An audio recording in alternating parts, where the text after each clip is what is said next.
Hi, my name is Mike. I'm a professor for social work management, and you are listening to Managing Around, the bi-weekly podcast about social science, culture, and management. Managing Around is part of the Talk About Organizations podcast network, a community resource and discussion platform for key ideas in management and organization studies, which is supported by our listeners. Welcome to this new episode of the Managing Around podcast, where we today explore the question of what it takes to maintain a welfare system that can withstand the challenges of tomorrow. With the world changing rapidly due to globalisation, technological advancements, and demographical shifts, the traditional welfare systems of the past may not be sufficient to meet the needs of the future. In this episode, we will delve into the key components of a specific example, the Irish welfare system, whose resilience and adaptability is constantly challenged to support their citizens through the uncertain times ahead. Join me as I present first findings after I spoke with experts in the field, policymakers, and those in leadership positions of welfare providers to uncover what it takes to provide a welfare system that can withstand the test of time. We will start with a brief introduction to the historic context of that specific welfare system, continue with a summary of a few findings, and finally highlight new research perspectives. Between 1987 and 2007, Ireland experienced a period of economic growth known as the Celtic Tiger years, with an average annual growth rate of 6.3%. This growth was largely attributed to the country's expansive economic policies, which attracted foreign investment and were supported by a consensus among political parties. However, social policies were considered secondary, and while there were some increasing benefits, they were not a priority. As every country, the economic crisis of 2008 to 2012 hit Ireland hard, leading to 7 budget adjustments in a short period of time, more than any other EU state. Ireland accepted a bailout package from the European Union, the International Monetary Fund, and the European Central Bank in November 2010, and a 4-year austerity plan was implemented. In the following years, those hit hardest were low-income households, families with children under 18, immigrants, the unemployed, and single parents. The impact of health, education, and social services has been significant, with public spending down by 36%. Additionally, legal sanctions for people receiving benefits were introduced. Despite this, Ireland's performance in poverty reduction was notable, with the country's poverty rate dropping from 46% to 17%, surpassing OECD standards. Let's continue with the empirical findings from a recent research project. The research aims to study leadership in different welfare organizations by conducting comparative case studies in different European countries. The research method involves conducting expert interviews and using cognitive mapping to identify patterns in the data.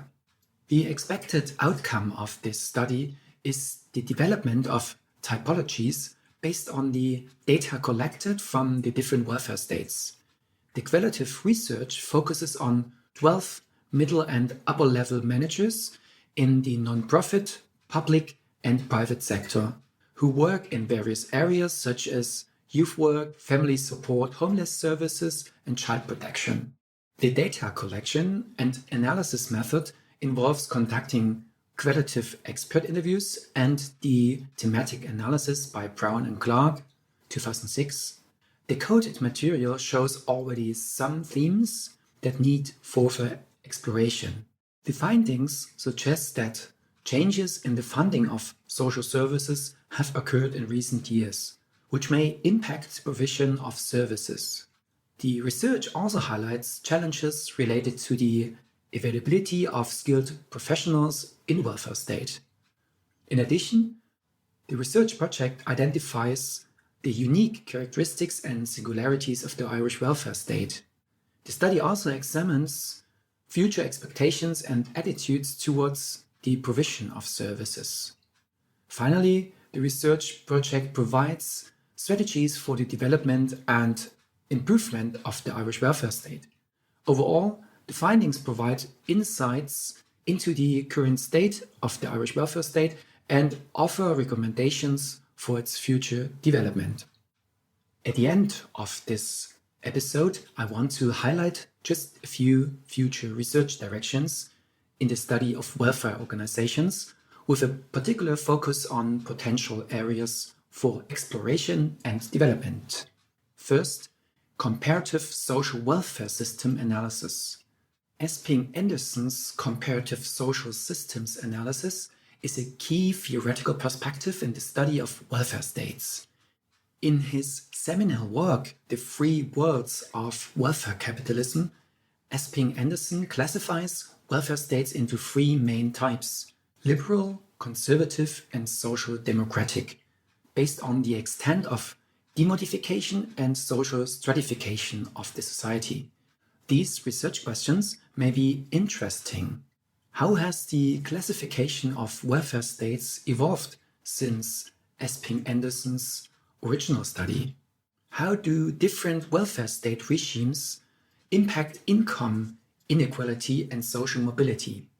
And what factors contribute to the development and transformation of welfare state regimes?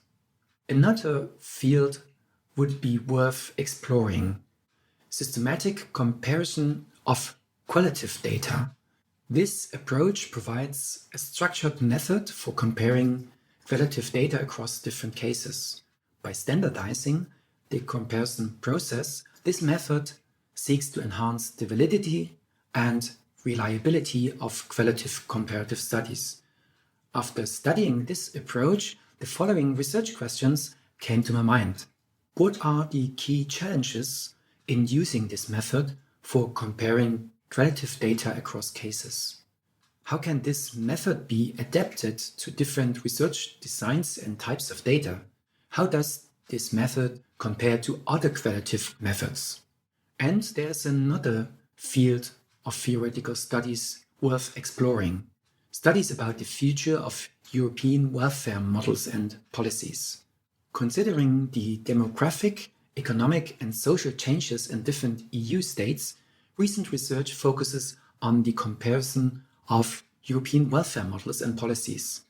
It is analyzed how the role of non-state actors, technological advancements, and globalization contributed to their formation and provoked changes to individuals, organizations, and the society.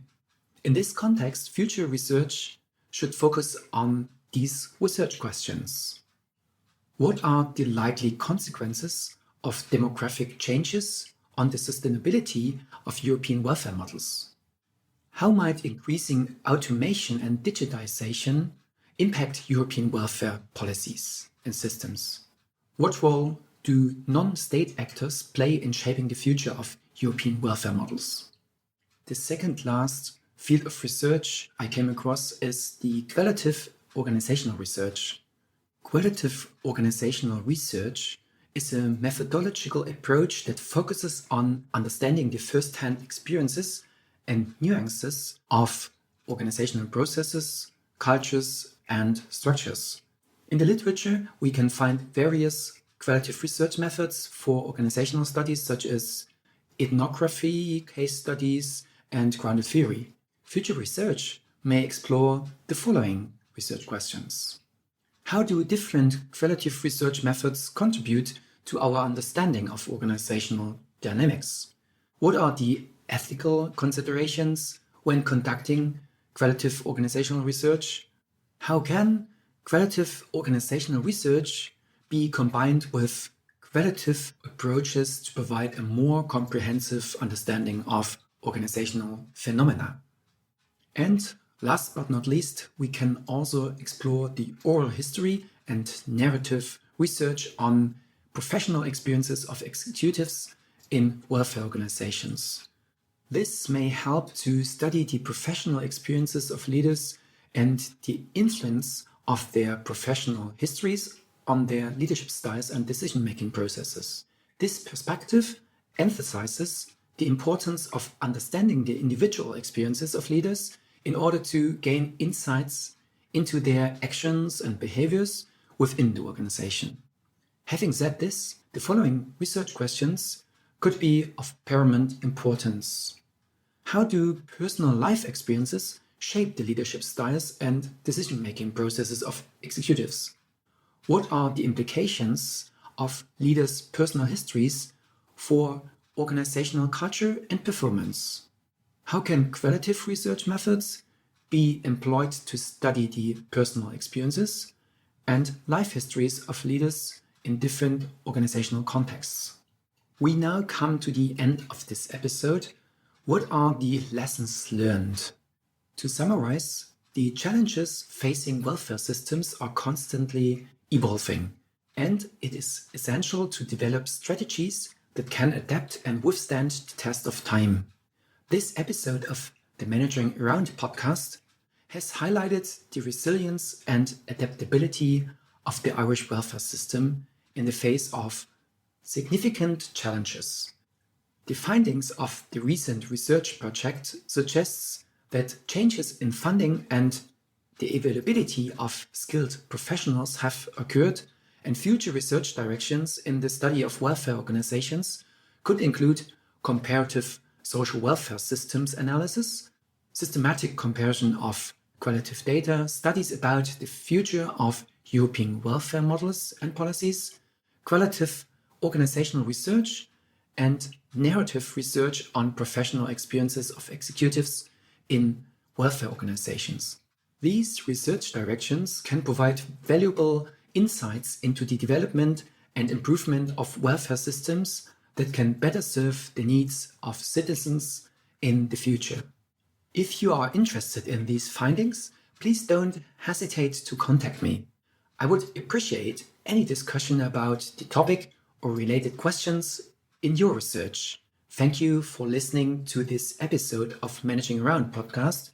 I hope you found it informative and engaging. Have a great day. Thank you for listening. Managing Around, the bi-weekly podcast about social science, culture, and management.